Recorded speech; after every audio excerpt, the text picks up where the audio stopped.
So hello everyone, my name is Chris Perninsky and I'm here today to bring you another safety short video by the Motor Safety Association. In today's video I want to talk about using angle grinders. Now angle grinders, they can be one of the more commonly used tools in our industry, but they can also be one of the more dangerous tools that we use if they're not being used correctly. So in today's video I'm going to be covering what you need to know to make sure that you are using that angle grinder as safe as possible. So hope you enjoy the video. So before we use an angle grinder, we have to make sure that we are going to protect ourselves by using the proper personal protective equipment that is needed when using this tool. The first thing we want to be using is a set of steel toe boots. We have to make sure that we're using eye and face protection. So we need to be using safety glasses with a full face shield when using a grinder. Keep in mind both of these need to be graded to a Z87 or a Z94 standard. We want to be sure that we're using gloves, leather gloves with a high cuff on them. The high cuff will help prevent any sparks from getting up your sleeve when you're using the tool. We want to make sure that we're using the proper hearing protection. Decibel levels when using an angle grinder can easily exceed 90 decibels, which would require a worker to be using hearing protection at work. So make sure that we're using the proper hearing protection for the work that we're doing. Now, depending on what you're doing with angle grinder, you could produce a lot of dust or a lot of particles up in the air if you're removing some rust or something like that. In that case, we want to be using an N95 respirator at the minimum. You can have other respirators that cover the face with filters and all that, but an N95 is a good place to start to make sure that you're protecting yourself when using an angle grinder. When we're talking about clothing, you can use a pair of fire resistant coveralls like I have on here for this video. If you don't have fire resistant coveralls, you want to be using clothing made of natural fibers or natural material. You really do want to stay away from the synthetic material like the polyesters or cotton. They will melt and burn much more easily than the natural fiber clothing will. So again, make sure that we're using the proper personal protective equipment when we're using an angle grinder. So now that we know what PPE we should be using when we use an angle grinder, now we should talk about some housekeeping practices when using this tool. We have to make sure that we clean up our area before we start using the tool. So make sure that we remove all the slip and trip hazards like cords, hoses, chunks of metal, anything that we could trip on while we're using that tool. We need to make sure that we get it away from our work area. Another thing we have to remember when using an angle grinder is that fire hazards are real and can happen, so we have to make sure that we remove any chemicals, solvents, any flammable materials or waste that might be in our area, get it out of the way so that those sparks cannot get on that and cause an issue. Another thing we have to remember to do is to remove our cutting torch, so our compressed gas cylinders away from the work area. Again, we don't want those sparks from that tool getting on that equipment and causing an issue. When we use an angle grinder, we must always have a fire extinguisher nearby in case something bad does happen. We want to make sure that we have the ability to put that fire out with a fire extinguisher nearby. So before we go to use a grinder, we should be doing an inspection on it before we use the tool. Okay? And when we do an inspection, we simply want to take the grinder. We want to make sure there's no cracks in the housing. We want to make sure that the cord is in good condition, that these tines are in good condition. We want to make sure we are familiar with what kind of switch that we have on the grinder as well. Some switches will have it when you're applying pressure to them and let go, the switch will shut off and the tool will stop. This grinder is not like that. This switch, when you turn it on, that switch will stay in that position. It will stay on until you turn it off manually.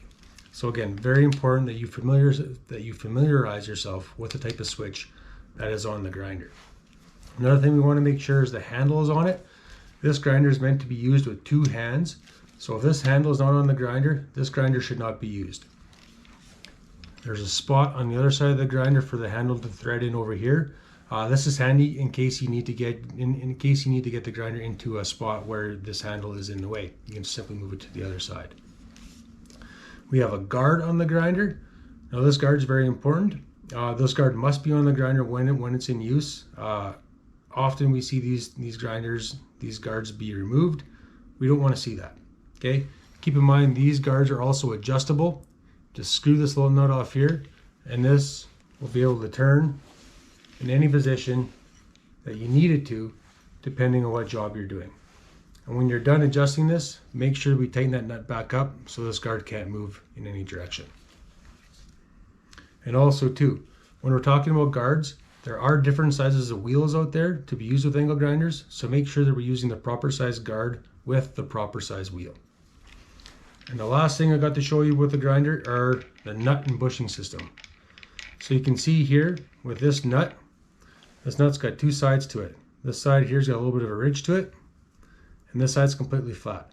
This is going to be important depending on what type of disc that you're going to be using with the grinder, but I'm going to be covering that in the next part of the video. Next part is the ferrule or the bushing. Again, this goes on the back.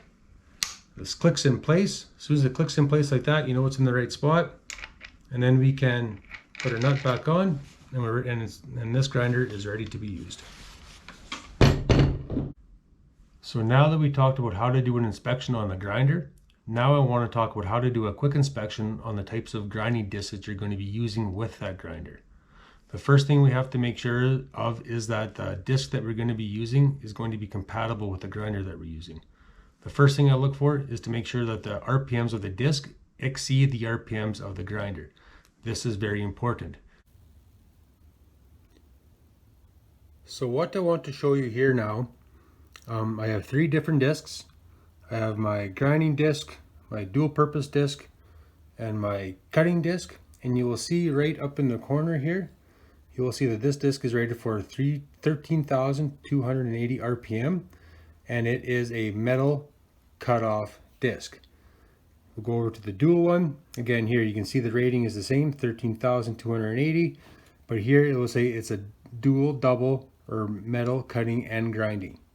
Very important to know what kind of disc you're using. And on this disc, it's just a straight metal grinding disc, but this one has a RPM of 13,200. So it's a little bit different, but either way, still very important that we know the location of these numbers. And here I want to show you on the angle grinder that I'm using for this video that you can see right here that the RPMs for this grinder is 11,000. So these discs are rated for 13,200 or 280, which means that they are compatible with this angle grinder. This is a wire wheel, and the location of the RPMs are a little bit different on this wheel than they are on the cutting discs. Here you will find the max RPM of 12,500, and that's on the back of the wheel that we're using. The next thing I want to look for in the disc itself, if there's any chips, any cracks, anything that looks out of the ordinary, or if there's any visible damage on it. An example, I have a little cutting disc here, and you can see here there's a pretty good little chip right there. This chip will make this disc inoperable, and this disc should not be used in the shop, and actually it probably should be just thrown away. Now, if we're using a wire wheel like this one, again, this one, there's a couple of telltale signs on this guy saying that this wheel was misused at one time, and that's these little gaps here, right? All these gaps should be even between these wire tongs. This one's not, and this one's not. So that's a good sign that this wheel has been compromised in some way and should not be used. Also, not sure if you guys can see this, but there's also a bunch of little wires sticking up on this wheel. That's another good sign or indication of that this wheel was misused at one time. So again, this wheel should not be used with the grinder because of these situations here. And again, you can see in these brand new ones, there's no chips. You're able to read all the writing on them nice and clear, which is very important as well. If you have a disc where you can't read what the RPMs are, again, you probably shouldn't use it. This is a good example. This is what an older disc could look like. And again, here, there's nothing indicating to me as to what RPM this disc is rated for. So again, it should not be used.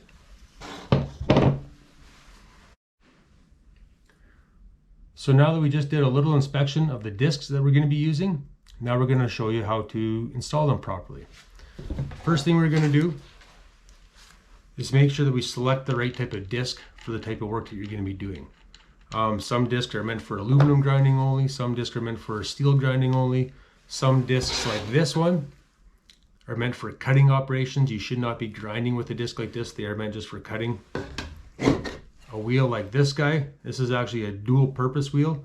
So this one here is meant for cutting and grinding. And again, the label for that is going to be on the wheel itself. It will tell you that it is good for cutting and grinding. And then we got a wheel like this, right? This is just your typical grinding wheel. It's a little bit thicker. So again, we don't want to be doing a whole lot of cutting with this wheel. This wheel is meant just for grinding material off to make it, to smooth it out. Now, because these wheels are a little bit different, you can see this one here, has a little bit of an indent on it and a space. That's important.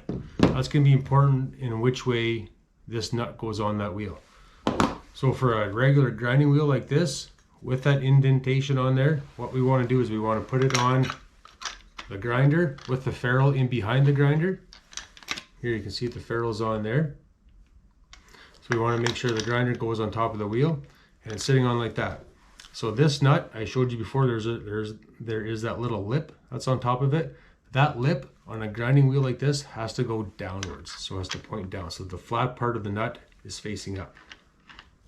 Just give that a little snug. Hold the wheel brake in the back, turn a little bit, snug it up with your fingers as much as you can.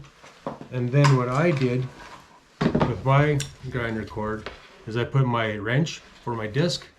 To tighten up my disc, I zip tied it to the cord. This is so that whenever I go to change disc, I have to unplug my grinder first before I remove that disc. Just a little safety thing. So now that I got the grinder on there, I got my wheel brake pushed in. You want to give it just a little snug. That's all you need to do. Now this disc is ready to be used and is operational. And also too, you can see where that disc is. It's kind of right in the center of that guard, right? So that's kind of right where it needs to be. But on this next wheel, I'm going to show you something that's a little bit different that you guys should be paying attention to. So I want to take this nut off just like I normally would. Spin it off. I'll take the wheel off. The bushing is still on there. I want to keep that on there for this part. But now for a disc like this one here, this flat one, you'll notice that this disc doesn't have an indentation like that grinding wheel did, right? This is a perfectly flat disc. So how we mount our nut on this disc is very important. So again, we take our disc, we put it down like that. We grab our nut with the flat side down and tighten it on that way. And again, hold that wheel brake in, snug it up a bit, give it a little snug with your wheel wrench, and now you're good. But on this one, you're going to see something a little bit different. You see how it's not quite centered there anymore in the guard? That is because these Type 1 discs, it's a flat cutting disc, it's called a Type 1 disc. These discs are meant to be used with a grinder that has a little bit different style of bushing behind it. So for a Type 1 disc, like this is a cutting disc with the flat type of disc, has to have a bushing that's thicker than this one. If you have a thicker bushing, it's going to push that disc out more to the middle of the grinder, which is the position where you want that disc to sit when using the grinder. If you have that disc too close to the grinder guard, material may become clogged up in there and could ruin the effectiveness of the disc that you're using. So again, that is very important when choosing discs, is to make sure that, for one, we're using the nut in the right orientation for the right disc that we're going to be using. And if we have a specialty disc like this, we have to make sure that we're using the proper bushing for it to create that proper spacing in between the disc itself and the guard. So now that we reviewed how to install a disc with the nut and bushing system, now I want to show you guys how to install a wire wheel like this. And this is fairly simple because this one already has a nut on the wheel, so we don't have to worry about using the nut or bushing system that we were using for those other discs. So what we want to do with this wire wheel is the same thing. We want to push that wheel brake in. We want to get our wheel getting the spin on the angle grinder, just like that. We want to take a 7/8 wrench, get on that nut, and just give it a little snug like that. Now this wheel is good to use with this grinder, except for the fact you will see that my guard isn't doing much for this wheel, right? the wheel is outside of the guard. So this guard is not offering any protection at all to me if I'm going to use it like this. So a guard in this configuration with this type of wheel is not to be used at all. You have to make sure that the guard is enclosing the wires on this wheel so that it provides us some protection. And another thing I will remind you guys of too, when we remove these wire wheels, is to always put the nut and ferrule back on your grinder when you're done. It's just a good practice to do.